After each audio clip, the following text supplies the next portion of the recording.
Hey everyone, in this video I'm going to show and explain to you guys how to farm and how to be efficient with farming to maximize your farm productivity. Before we start, I'm going to first tell you some reasons why you might want to farm.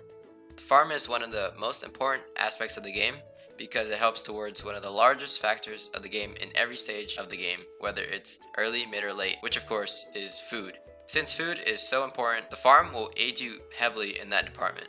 The farm at first can just be a little food source to you because you only have about 1 to 3 farms, but when you have built enough farms and have enough resources to provide for the farms, you'll have an empire farms that has enough food to last you the entire playthrough of your game. If you don't already know, the farm, or the garden, the game calls it, is a structure in the game that you can produce or make food on. The farm can only produce veggies or herbs with the requirement of a magic seed and a fertilizer. I'll get into detail about the requirements later. To start the farm, you're going to want to repair the 3rd Runes of Light, which is located in the dense jungle. Then you'll need to upgrade your workbench into a level 3 workbench. Now you're able to unlock some more structures, but of course, we're only going to focus on the garden. But before you can craft the garden, you will need to make a bathroom first. To craft a garden, you are required to have 4 branches and 3 charcoal. The branches can be obtained through cutting trees. The charcoal, however, you need to get the logs from the trees, then go over to a kiln and cook it. But this takes a really long time, so you can build many kilns to speed up your production of charcoal. There is also another way to make charcoal without having to wait so long. First, you're going to want to find a tree, then throw a piece of log onto the tree tile. Next, you have to craft a torch, and then finally throw it at the tree. Wait a few turns, and then you have a burnt tree. You will then have to cut the burnt tree to obtain your charcoal. Repeat those steps until you have enough to make however many farms you want. I recommend 10 or 15. Of course, you can always go higher. It might take a long time to get all the charcoal and then the sticks as well, but I'll tell you this, it will be worth it in the end. Now let's get back to how to obtain the magic seed and fertilizer that is required to start the farming process. When cutting bushes, you will have a chance to obtain a magic seed along with other items. This is your main way of getting the seeds for your farm. As for fertilizer, you can obtain it through pooping in the bathroom. Pooping is free and requires nothing, but I think you can only poop once a day after a recent update or something like that. There's also a second way to obtain your fertilizer, and it's through fishing. When fishing, you will see big fish, small fish, and a ball that looks like hair. The ball is what you can use as fertilizer. Now that I have gone over how the farm works, how to unlock the farm, and how to start the farming process, let's go over how you can maximize your farm so that you can benefit the most from it. This means getting so much food that you can survive off of for, well, forever. First off, you're going to have to gather a lot of materials to craft your chosen amount of farms. Remember when I said you could get magic seeds from cutting bushes? Well, you're going to do that, but take it a step higher. What you're going to do is cut all of the bushes in the first zone you're in.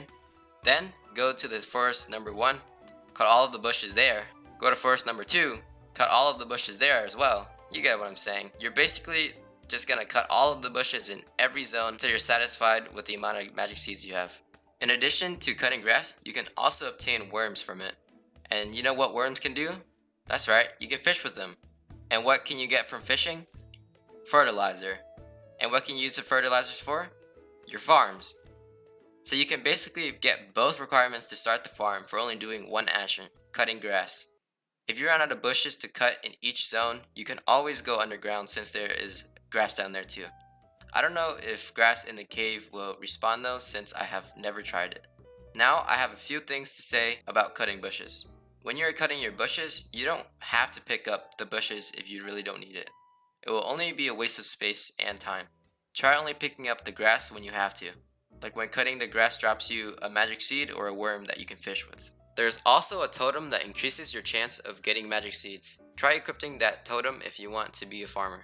Before you even have started to cut the grass, make sure you have enough stone knives to fulfill your desired amount of seeds and worms. And by the way, when you leave the bushes on the ground, they will not disappear, like ever. So you can always come back for some more grass for later use if you need it.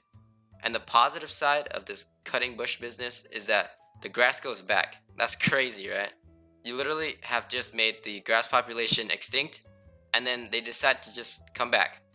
So you basically have an unlimited supplies of seeds, worms, and fertilizer. Luck is also a huge factor of this job too.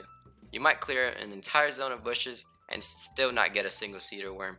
But I also have a few problems with this. Sometimes you might not get so lucky and not get any seeds or worms to get your farms going. So then you have to rely on your bathroom to make your fertilizer, which isn't the best. Because you know why? You can only poop once a day.